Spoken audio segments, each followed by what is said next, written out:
Innal hamdalillah, segala puji bagi Allah Subhanahu wa taala. Nahmaduhu wa nasta'inuhu wa nastaghfiruh. Hanya kepadanya kita selalu memuji, meminta pertolongan serta bertaubat dari dosa-dosa kita. Wa na'udzu billahi min syururi anfusina. Dan hanya kepada Allah pula kita meminta agar dijauhkan dari keburukan-keburukan diri kita. Wa min sayyiati a'malina, dan dari segala dosa yang pernah kita lakukan. May yahdihillahu fala mudhillalah. Barang siapa yang telah Allah berikan petunjuk maka tidak akan pernah sesat selamanya. Wa may yudlilhu fala hadiyalah. Dan barang siapa yang telah Allah sesatkan maka tidak akan mendapatkan petunjuk selamanya. Asyhadu an la ilaha illallah wahdahu la syarikalah wa asyhadu anna Muhammadan abduhu wa rasuluh. Saya bersaksi tiada Tuhan yang berhak disembah kecuali Allah, dan Muhammad benar-benar hamba juga utusannya. Qala Allah Ta'ala, Allah mengingatkan dalam kitabnya, Ya ayyuhalladzina amanu taqullaha haqqa tuqatihi wa la tamutunna illa wa antum muslimun. Hai sekalian orang-orang yang beriman, bertakwalah, hanya patuh dan tunduklah kepada satu-satunya pencipta segala sesuatunya, yaitu Allah, baik yang di langit, di bumi, yang di kedalaman lautan. Sebenar-benar patuh dan tunduk, dan jangan pernah kalian meninggal dunia kecuali dalam keadaan Islam.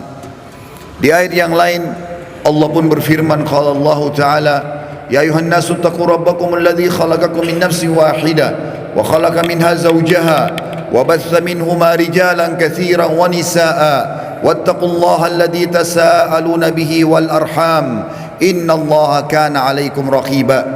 Hai sekalian manusia, sekali lagi bertakwalah, hanya patuh dan tunduklah kepada Allah, yang halal yang ia halalkan, yang haram yang ia haramkan, yang telah menciptakan kalian dari jiwa yang satu, yaitu Adam alaihissalam, dan telah menciptakan dari jiwa yang satu istrinya Hawa alaihissalam, dan telah banyak memberikan keturunan laki-laki juga perempuan dari keduanya. Sekali lagi bertakwalah kepada Allah dan jagalah hubungan silaturahim, sesungguhnya Allah senantiasa mengawasi kalian.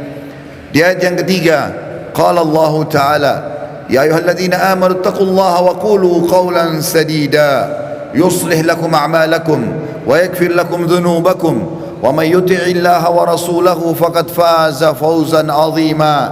Hai sekalian orang-orang yang beriman, sekali lagi bertakwalah, hanya patuh dan tunduklah kepada Allah dan ucapkan kalimat yang benar. Niscaya Dia akan memperbaiki amal-amal perbuatan kalian, mengampuni dosa-dosa kalian. Barang siapa yang mentaati Allah dan Rasulnya, sesungguhnya dia telah mendapatkan kemenangan yang besar. Amma ba'd, fa inna asdaqal hadithi kitabullah. Kita tahu sebaik-baik rujukan umat Islam dalam segala lini kehidupan mereka, terutama ibadah, adalah kitabullah, Al-Quran. Wa khair hadyu Muhammadin sallallahu alaihi wa sahbihi wasallam. Dan sebaik-baik petunjuk setelah Al-Quran adalah petunjuk baginda Nabi besar Muhammad sallallahu alaihi wa sahbihi wasallam. Wa syarrul umuri muhdatsatuha, dan seburuk-buruk perbuatan dalam ibadah yang tidak punya rujukan dari keduanya. Fa inna kulla muhdatsin bid'ah, karena perbuatan ibadah yang tidak punya rujukan dari wahyu dikenal dengan perbuatan baru dalam agama. Wa bid'atun dhalalah, perbuatan baru akan membawa pelakunya pada kekeliruan, dan final akan membawa pelakunya ke dalam api neraka. Saudaraku si iman rahimani wa rahimakumullah, apa yang saya bacakan tadi dikenal dengan khutbah hajah. Baginda Nabi besar Muhammad sallallahu alaihi wasallam tidak pernah menemukan momen-momen penting, diantaranya khutbah Jumat, dua khutbah hari raya Idul Fitri dan Idul Adha, juga pada saat akan mengirim pasukan, atau dalam momen-momen yang lainnya pun, kecuali beliau selalu mengingatkan umat Islam agar memahami tiga ayat pentingnya patuh dan tunduk kepada Allah yang sudah saya bacakan tadi, dan juga bagaimana mereka dalam ibadah kembali kepada wahyu Al-Quran dan Sunnah. Kesempatan ini teman-teman sekalian, saya akan menyampaikan sebuah judul, Wahai Muslim, kematian sedang mengejarmu. Ada satu fenomena teman-teman sekalian yang kita semua bisa lihat di depan mata kita, yaitu masalah kematian. Risalah ini akan kami sampaikan kepada orang yang sehat dan sakit, orang yang kaya dan juga miskin, para pemimpin dan masyarakat, orang cerdas dan juga orang yang bodoh, laki-laki dan perempuan, anak kecil ataupun orang dewasa. Ingatlah saudaraku, kita akan mengakhiri kehidupan dunia ini. Ada batas waktu di mana kita semua akan meninggalkannya. Semua yang kita kumpulkan dari rumah yang mewah, kendaraan yang kita banggakan, pasangan hidup, apa saja dari pakaian, bahkan perlengkapan dan pernak-pernik kehidupan ini, semuanya akan ditinggal. Pasti kita akan meninggalkannya. Nabi SAW bersabda dalam sebuah hadis yang sahih, kalau anak Adam meninggal dunia, akan ikut bersamanya ke kuburan tiga: keluarganya, hartanya, dan amalnya. Serta akan pulang dua, keluarganya akan pulang. Secinta-cintanya seorang istri pada suaminya, pasti dia tidak akan pernah menginap di kuburan itu. Dia akan pulang. Cinta-cintanya seorang suami pada istrinya juga tidak akan tinggal menemani istrinya di kuburan. Orang tua dengan anak, teman dengan temannya, bawahan dengan atasannya, semuanya akan meninggalkan kuburan tersebut. Begitu juga dengan harta. Mobil semewah apapun hanya diparkir di pagar kuburan. Setelah itu akan dibawa pulang menjadi warisan. Yang tinggal bersama kita hanya satu, amal kita, yang selama ini selalu kita lalaikan. Mikrofon masjid dengan keras, panggilan dari Allah, hayya 'alas shalah, hayya 'alal falah, ayo salat, ayo menuju kepada kemenangan, kita lalaikan. Orang miskin yang mengetuk-ngetuk kaca mobil, di sebelah rumah orang miskin tidak makan, mengulurkan tangannya, lalu syaitan membisikkan kuping kita mengatakan orang itu masih muda, masih kuat, lalu kita mengiyakan syaitan sehingga kita tidak mengeluarkan sedekah tersebut. Al-Quran hanya menjadi hiasan, berbangga-bangga dengan kertasnya, dengan sampulnya yang bagus, penerbitnya yang dikenal, atau yang bestseller yang dijual di pasar-pasar. Bukan lagi berfungsi sebagai ayat-ayat Allah, peringatan yang harus dibaca dan jadi prinsip hidup, hanya menjadi sebuah kenangan saja. Begitu juga dengan orang tua yang dilupakan, hanya kena jabatan yang sudah naik, harta yang sudah mulai melimpah, memiliki pasangan yang cantik, anak-anak yang banyak, sehingga orang tua di kampung halaman dilupakan. Telepon pun hanya setahun sekali. Tidak ada lagi kejar pahala dan surga dari kedua orang tua. Padahal seorang salafus saleh pernah menemukan salah satu orang tuanya meninggal, lalu dia menangis terisak-isak. Kemudian murid-muridnya menanyakan, kenapa anda menangis? Kata dia, sungguh satu pintu surga sudah tertutup untukku, maka tertinggal satu lagi. Dan sekian banyak fenomena dalam kehidupan kita yang kita lalaikan, saudaraku seiman. Dengarkan dan renungi baik-baik bagaimana Allah mengingatkan dalam kitabnya tentang masalah hari pulang ini. Yang pertama disebutkan di dalam Al-Quran surah Al-Baqarah ayat 281. Allah berfirman, dan kekal ditilawakan oleh orang-orang beriman sampai hari kiamat. A'udzu billahi minasyaitonir rajim. Wattaqu yawman turja'una fihi ila Allah, thumma tuwaffa kullu nafsin ma kasabat wa hum la yudhlamun. Takutlah kalian, persiapkanlah diri kalian, fikirkanlah baik-baik, masuk semua dalam makna wattaqu. Hati-hatilah kalian dengan hari di mana kalian akan dikembalikan kepada Allah. Kemudian setiap jiwa akan diberikan balasan dan laporan dari amal-amalnya, baik ataupun buruk, dan mereka tidak akan dizalimi sedikit pun. Kalau hari ini teman-teman kita melihat seseorang kerabat kita, teman sejawat kita, partner bisnis kita dibungkus dengan kain kafan dan meninggal, dan kita mengantar ke kuburan sebagaimana mungkin itu sudah pernah kita lakukan, maka satu waktu nanti kita yang akan diantar. Teman-teman sekalian masih malas sholat, sholatlah teman-teman sebelum anda disolati oleh orang-orang. Banyak orang meninggalkan saf pertama masjid, padahal itu keutamanya sangat besar, tapi dia menunggu dia akan disolati di saf pertama pada saat meninggal dunia. Ini kerugian, penyesalan akan datang terakhir, saudaraku seiman. Dalam ayat lain Allah berfirman dalam surah Al-Baqarah ayat 48, A'udzu billahi minasyaitonir rajim. Wattaqu yawman la tajzi nafsun an nafsin syai'a wa la yaqbalu minha syafa'atun wa la yu'khadhu minha 'adlun wa la hum yunsarun. Hati-hatilah kalian, perhatikan baik-baik, renungi baik-baik, kata Allah, hari di mana tidak ada lagi jiwa bisa membantu jiwa yang lain, dan tidak akan diterima lagi rekomendasi-rekomendasi, pertolongan-pertolongan, dan juga tidak akan pernah ada yang bisa memenangkan. Di dalam ayat yang lain juga Allah mengingatkan surah Luqman, surah nomor 31 dalam Al-Quran ayat 33. A'udzu billahi minasyaitonir rajim. Ya ayyuhan nas, ya ayyuhan nas ittaqu rabbakum wakhshaw yawman la yajzi walidun an waladihi wala mauludun huwa jazin an walidihi syai'a inna wa'dallahi haqq fala taghurrannakumul hayatud dunya wala yaghurrannakum billahil garur. Artinya, hai sekalian manusia, wahai manusia, Allah panggil, dan saya ingatkan lagi di atas mimbar ini, Allah memanggil semua kita tanpa mengenal sukunya, bangsanya, jabatannya, status sosialnya, ataupun laki-laki dan perempuan, muda ataupun tua. Allah mengatakan, wahai manusia, takutlah kalian kepada Tuhan kalian dan khawatirlah terhadap hari di mana tidak akan ada lagi pertolongan, tidak ada orang tua bisa menolong anaknya, dan tidak lagi anak-anak bisa menolong orang tuanya. Sesungguhnya janji Allah pasti benar. Jangan kehidupan dunia melalaikan kalian, dan jangan sampai kalian terlalaikan. Allah subhanahu wa ta'ala mengingatkan di ayat yang lain, surah Al-Muzammil, surah nomor 39 ayat 17 sampai 19. Allah berfirman, a'udzubillahi minasyaitonir rajim. Fa kaifa tattaquna in kafartum yawman yaj'alul wildanu shiba. Bagaimana kalian bisa memungkiri hari di mana anak kecil pun bisa menjadi tua tiba-tiba? As-sama'u munfatirum bih, pada hari kiamat nanti maka langit-langit pun akan pecah. Kana wa'duhu maf'ula, dan itu janji Allah pasti akan terjadi. Inna hadhihi tadhkirah, ini adalah peringatan yang sangat bermanfaat. Faman syaa'a attakhadha ila rabbih sabila, siapa yang berakal maka dia segera mengambil jalan menuju ke Tuhannya. Saudaraku seiman, ada seorang soleh dulu kaya raya di zaman tabi'in di Irak. Dia lagi duduk di kebun kurmanya.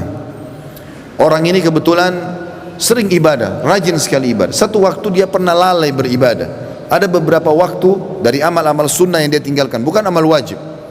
Lalu kemudian di kebun kurmanya dia duduk, dan seringkali dalam beberapa hari di mana dia lalai itu, dia mengurus pegawainya memetik kurma-kurma yang masih segar, ditaruh di depannya, lalu dia menyuruh semuanya bubar untuk dia nikmati sendiri kurma itu. Pada saat, dan kebunnya ini ditutup dengan pagar yang sangat tinggi, tidak ada yang bisa masuk, penjaga kalian yang sangat ketat. Maka pada saat dia lagi duduk menikmati kurma tersebut, tiba-tiba di depannya semak belukar ya, bergerak seakan-akan ada orang. Maka dia sambil marah mengatakan, siapa kamu? Begitu beraninya kamu masuk ke dalam kebunku tanpa izin. Maka tiba-tiba keluar dari semak belukar tersebut orang yang dia tidak kenal.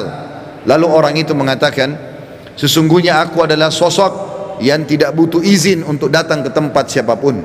Aku sosok yang selalu ditakuti oleh seluruh raja-raja dan orang-orang yang membongkok atau menyombongkan diri. Aku sosok yang selalu kalau datang tidak pernah terlambat dalam menyelesaikan urusanku.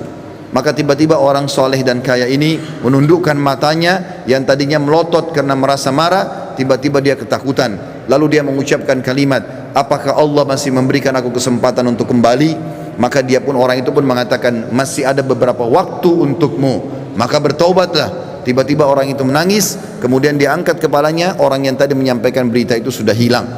Teman-teman sekalian, kita tidak butuh menunggu kita sakit masuk ke ruangan ICU baru mati. Kita juga tidak butuh teman-teman sekalian untuk menjadi tua dan ubanan semua rambut kita baru kita meninggal dunia. Kita tidak butuh tiba-tiba teman-teman stroke ataupun tubuh kita melemah atau kulit kita keriput baru kita meninggal dunia. Berapa banyak anak kecil yang masih muda pada saat ajalnya datang semuanya meninggal dunia.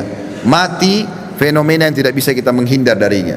Perhatikan baik-baik, Allah berfirman di dalam surah Al-Imran, surah nomor 3 ayat 185. A'udzubillahi minasyaitonir rajim.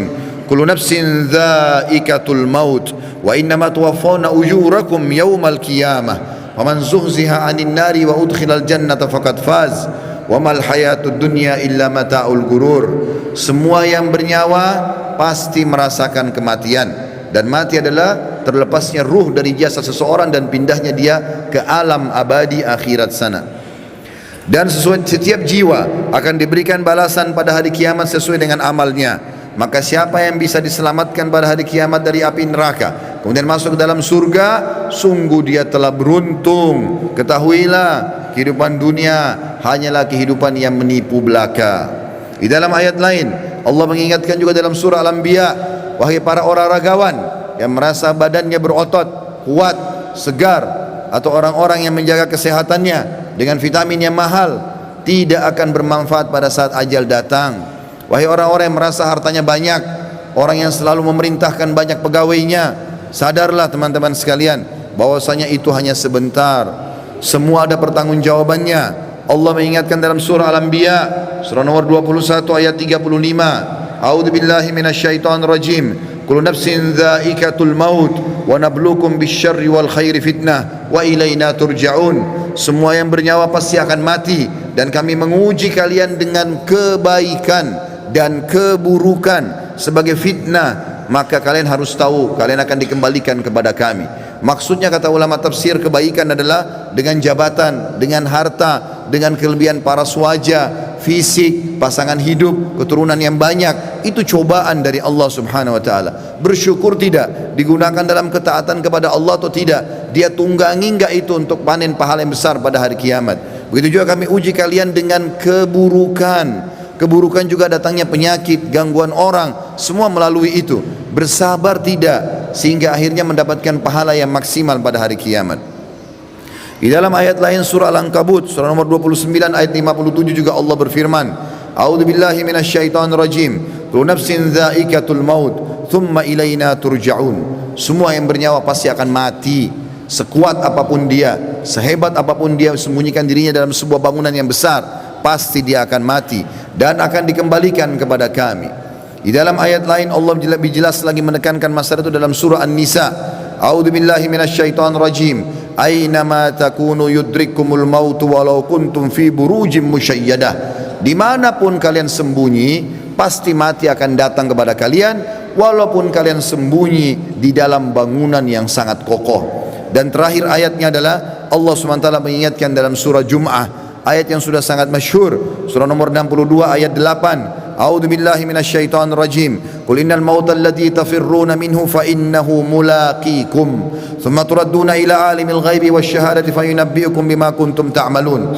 Katakan hai Muhammad, sampaikan kepada semua manusia, terutama umatmu, mati yang selama ini kalian tidak mau kenang, tidak mau ingat, tidak mau punya persiapan, pasti akan mendatangi kalian. Kemudian kalian akan dikembalikan kepada zat yang maha mengetahui yang gaib dan juga yang nyata, dan akan memberitahukan kepada kalian apa yang telah kalian amalkan. Saudaraku seiman, ingat, ruangan ICU di rumah sakit hanya 2 atau 3, dan orang yang sedang berobat di rumah sakit lebih sedikit jumlahnya daripada orang yang berjalan di sebelah rumah sakit. Di pinggir jalan lebih banyak, artinya lebih banyak orang meninggal yang tidak sakit. Hati-hati. Berapa banyak orang yang muda, masih anak-anak sudah dipikul di geranda jenazah. Sadarlah teman-teman sekalian, mati ini kalau selalu dikenang, dia akan jadi pengontrol dalam kehidupan. Maka kita hanya selalu tahu yang kita nikmati yang halal, yang kita kerjakan yang diperintahkan oleh Sang Pencipta Allah, dan semua yang haram, bahkan yang makruh pun akan ditinggalkan. Mati adalah pengawas yang sangat baik. Makanya kata Nabi SAW dalam sebuah hadis, kafa bil mauti dzakira, cukuplah mati itu akan menjadi peringatan bagi orang-orang. Demikian juga kata Nabi SAW dalam hadis, mengingatkan kepada kita, melengkapkan ayat-ayat tadi yang saya bacakan. Di dalam sebuah hadis yang sahih kata Nabi SAW, akthiru dzikra hadimal ladzat, ingatlah selalu dan perbanyak mengingat sesuatu yang menghancurkan semua kenikmatan, yakni al-maut, atau itu adalah kematian. Fa innahu lam yadhkuruhu ahadun fi diqi minal aishi illa wassa'ahu alaih. Tidak ada orang yang mengingat mati pada saat dia sedang sempit kehidupannya, lagi ada masalah besar yang dia hadapi, kecuali akan melapangkan hidupnya. Oh, ternyata saya akan mati. Maka penyakitnya jadi ringan, utang-utang yang berat pun jadi ringan, dan dia berusaha untuk menyelesaikan sebelum mati menyambutnya. Wala dzakarahu fi sa'atin illa dayyakahu alaihi. Dan siapapun yang mengingat pada saat dia lagi lapang, maka dia pun akan berhati-hati menyempitkan semua celah-celah di mana dia bisa melakukan perbuatan yang haram. Dalam sebuah hadis yang lain kata Nabi SAW, kata Abdullah bin Mas'ud, pernah sekali bersabda, malulah kalian kepada Allah dengan sebenar-benar malunya. Kata Abdullah bin Mas'ud, kami malu kepada Allah ya Rasulullah. Kata Nabi SAW, bukan itu yang aku maksudkan, tetapi siapapun yang berusaha benar-benar menjaga kepalanya dan apa yang ada di isinya, dan juga perutnya dan apa yang akan dia masukkan, beserta juga menjaga lisannya dan meninggalkan perhiasan dunia ini yang haram, yang tidak Allah halalkan. Dia berusaha mencari yang haram, maka dia telah malu kepada Allah dengan sebenar-benarnya. Dan Nabi SAW, teman-teman sekalian, pernah mengantar jenazah atau melihat ada jenazah diantar oleh para sahabat. Kemudian Nabi SAW menanyakan, apa yang mereka kerjakan? Lagi ngerumun. Kata para sahabat, menggali kuburan ya Rasulullah, akan masukin jenazah. Maka kata para sahabat, tiba-tiba kami lihat Nabi SAW bersegera ke sana. Kemudian duduk di depan liang lahat tersebut, lalu meletakkan lutut beliau ke tanah. Lalu saya pun datang, kata Al-Bara ibn Azib radhiyallahu anhu, perawi hadis ini, saya pun datang lalu menanyakan, kenapa ya Rasulullah? Maka saya melihat Nabi SAW tidak menjawab dan meneteskan air mata sampai tanah itu basah. Lalu beliau mengatakan, wahai saudara-saudaraku, untuk ini kalian harus punya persiapan. Hasan Basri rahimahullah, seorang ulama tabi'in, pernah mengantar jenazah. Lalu dia berzikir. Sambil berzikir, ada seorang anak muda di sebelahnya bertanya kepadanya, lagi ngantar jenazah, wahai imam, kalau imam itu kita kiai sekarang, wahai imam, kenapa anda berzikir? Sampaikan kepada saya, bukankah kita lagi ngantar jenazah? Kata beliau, wahai anak muda, berzikir ya, atau diamlah, karena sungguhnya yang sedang kita antar sudah tidak bisa berzikir lagi. Juga Uwais Al-Qarni pernah berkata, wahai penduduk Kufa, salah satu tabi'in yang masyhur, yang kata Nabi SAW, afdal tabi'in adalah Uwais Al-Qarni, seorang yang sangat saleh dan berbakti pada ibunya. Dia mengatakan, wahai penduduk Kufa, kota yang dia meninggal di sana, sesungguhnya kalau kamu sedang tidur, kamu sedang berbantalkan kematian. Oleh karena itu, kalau kamu masih sempat bangun, maka ketahuilah kau satu waktu tidak akan bangun lagi. Begitu juga dengan Al-Lubaydi. Al-Lubaydi ini seorang tabi'in yang menyeriwayatkan tentang Abu Ishaq rahimahumullah. Dia mengatakan, aku selalu melihat Abu Ishaq mengeluarkan dari kantongnya sekertas-kertas, selalu membaca, setiap habis sholat dibaca sama dia. Saya tidak pernah nanya selama hidupnya, dan pada saat dia meninggal, saya pun mendapatkan kertas itu di kantongnya, lalu saya membaca. Ternyata isinya adalah, wahai Abu Ishaq, perbaguslah amalanmu, sesungguhnya ajalmu telah dekat. Wahai Abu Ishaq, perbaguslah amalmu, sesungguhnya ajalmu sudah dekat. Saudaraku seiman, sebagai penutup dalam khutbah ini bukan bermaksud menakut-nakuti, tetapi kita harus sadar sebagai seorang muslim, salah satu rukun iman kita iman kepada hari kiamat, rukun iman yang kelima, dan rentetannya adalah mengetahui kematian akan datang, mengetahui adanya alam barzah, dan juga kita tahu akan ada pembangkitan hari kiamat dan ditimbang amal baik dan amal buruk, serta juga akan ada surga dan neraka. Ini penentuan terbaiknya adalah pada saat sekarang kita masih hidup. Jangan terus-menerus lalai. Cukuplah yang telah berlalu. Kata para ulama, kalau yang berlalu adalah kebaikan, bersyukurlah dari amal soleh. Kalau perbuatan buruk, maka bertaubatlah. Kalau seandainya yang sedang kamu lakukan, kalau kamu masih hidup hari ini, perbaikilah amalmu hari ini, dan hari esok kau hanya bisa membuat program. Oleh karena itu teman-teman sekalian, hati-hatilah dengan masalah-masalah seperti ini.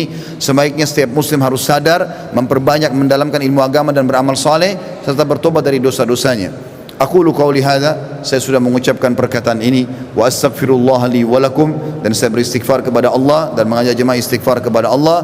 Innahu huwal ghafurur rahim, sesungguhnya dia maha menerima tobat hamba-hambanya dan juga maha pengasih.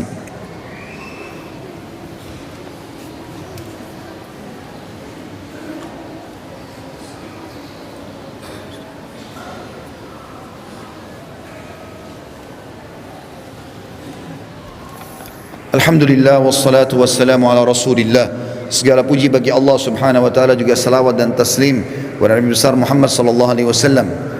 Sebelum berdoa teman-teman sekalian, Uthman bin Affan radhiyallahu anhu, di masa akhir hidup beliau, Uthman bin Affan tidak ada seorang muslim pun mungkin yang tidak mengenalnya, anak mantu Nabi sallallahu alaihi wasallam dan dijamin baginya surga. Pernah membaca ayat tentang kuburan, hatta zurtumul maqabir. Kemudian beliau menangis, meneteskan air mata sampai pipinya semua basah, jenggotnya basah, dan Qur'annya pun yang dia pakai baca basah. Sampai karena tidak tahan lagi dia pingsan. Istrinya datang membangunkan, tidak bisa bangun. Lalu istrinya memanggil beberapa sahabat yang masih hidup waktu itu, kemudian mengatakan, coba lihat Uthman. Mereka pun datang membangunkan, tidak bangun. Sampai dipercikan air berulang kali, barulah Uthman bangun. Lalu ditanya oleh beberapa sahabat, wahai Uthman, kenapa anda sampai pingsan baca Al-Quran? Kata dia, saya membaca ayat tentang kuburan, maka saya pun ketakutan. Maka kata orang-orang di sekitarnya, apakah kamu takut sementara kamu ini siapa? Anak mantu Nabi SAW, dapat jaminan surga, dan sudah banyak sekali hadis-hadis yang merupakan keutamaan kamu. Maka Uthman mengatakan, betul yang kalian ucapkan, Nabi SAW menjamin bagiku surga, tapi Nabi SAW tidak menjamin bagiku kuburan. Mungkin aku disiksa dulu, kemudian baru aku menuju ke sana. Oleh karena itu teman-teman sekalian, tidak ada jaminan bagi seseorang kalau dia akan selamat, dan yang akan menyelamatkan dia hanya diri dia sendiri. Makin ikhlas, makin banyak amal, maka makin selamatlah dia. Ada hadis Nabi SAW tentang hari Jumat, dua buah hadis yang memerintahkan kita untuk berdoa. Yang pertama teman-teman sekalian adalah hadis riwayat Imam Muslim. Kata Nabi SAW, hari Jumat ada waktu pasti diterima doa, dan itu kata Nabi SAW, kejarlah pada saat imam atau khatib sedang duduk di khutbah kedua sampai diiqamahkan solat. Makanya semua khatib-khatib di mimbar kaum muslimin pasti berdoa di khutbah kedua, karena tahu itu waktu mustajab.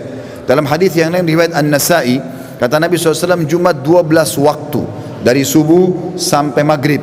Tidak ada seorang muslim yang berdoa di 12 waktu itu kecuali diijabah oleh Allah, dan perbanyak doa selepas asar sampai terbenam matahari. Maka jangan sia-siakan dua waktu ini. Sekarang kita hadirkan hati dan fikiran kita untuk berdoa kepada Allah Subhanahu wa taala, semoga Allah kabulkan. Dan sebentar selepas asar sampai menjelang maghrib, maka berdoalah dan sampaikan hajatmu hai saudaraku kepada Tuhanmu, karena Tuhanmu Maha Pengampun dan Maha penerima taubat hamba-hambanya. Alhamdulillahi Rabbil Alamin. Kami memuji-Mu ya Allah sebagaimana layak Kau dipuji sebagai pencipta. Kami tahu dan yakin Engkau sedang melihat kami, karena Engkau Maha melihat, mendengar kami karena Engkau Maha mendengar, dan mengetahui semua niat dan gerak-gerik kami karena Engkau Maha mengetahui. Kami tidak berkumpul di rumah-Mu ini ya Allah kecuali untuk menjalankan salah satu perintah-Mu. Maka terimalah amal ini dengan pahala yang sempurna. Ya Allah, terimalah seluruh amal-amal kami yang telah kami lakukan dari awal kami balik, semuanya dengan pahala yang sempurna. Begitu pula yang sedang kami kerjakan, begitu juga yang akan kami kerjakan sampai menjelang ajal datang nanti. Begitu juga dengan amal kedua orang tua kami dan seluruh kerabat kami. Ya Allah, ampunilah kami, kedua orang tua kami, seluruh kerabat kami, muslimin dan muslimat, mukminin dan mukminat, yang hidup dan juga yang sudah meninggal. Ya Allah, kami mohon kepadamu agar Engkau menjadikan negeri kami Indonesia negara yang aman, tentram, damai. Seluruh umat Islam di bawah naungan ukhuwah Islamiyah, diangkat perselisihan di antara mereka, dan dalam ibadah mereka kembali kepada wahyu Al-Quran dan Sunnah. Dan karuniakan kami ya Allah pemimpin muslim yang adil, yang kembali kepada Al-Quran dan Sunnah, meninggikan agamamu ya Allah, dan menyebarkan keadilan serta kemakmuran di tengah-tengah masyarakat. Lunasilah utang negeri ini, dan jadikanlah negeri kami negeri yang makmur, tentram, dan menjadi contoh bagi negara-negara yang lain. Dan kami mohon kepadamu ya Allah agar Engkau menolong saudara kami di Palestina, di Syria, di Yaman, di Irak, di Myanmar, di Ahsa, dimanapun mereka berada sedang tertindas. Ikhlaskan niat mereka, terima para syuhada mereka, muliakan Islam di tangan mereka dan tangan kami semua, serta ikut sertakan kami bersama mereka di pahala, baik dengan doa, dengan harta, juga dengan jiwa kami. Dan ya Allah, satukanlah kami semua yang hadir di majlis ini di Jumat yang mulia ini di surga Firdaus tanpa hisab. Wa sallallahu nabiyana Muhammadin walhamdulillahi rabbil alamin. Inna Allah ya'muru bil adli wal ihsan. Ketahuilah saudaraku seiman, Allah selalu menyuruh kita berbuat kebaikan dan keadilan. Wa yanha 'anil fahsya'i wal munkari wal baghi. Allah larang perbuatan mungkar, keji dan maksiat. Ya'idzukum la'allakum tadhakkarun. Itu peringatan dari Allah, jadikan sebagai pegangan hidup kalian. Fadhkurullahal azima yadhkurkum. Ingat selalu Allah, Allah akan ingat kepada kalian. Washkuruhu ala ni'ami yazidkum. Syukuri nikmatnya, dia pasti akan tambah. Wala dzikrullahi akbar. Mengingat Allah ada amal yang paling besar. Wa aqimis shalah, dan dirikanlah salat.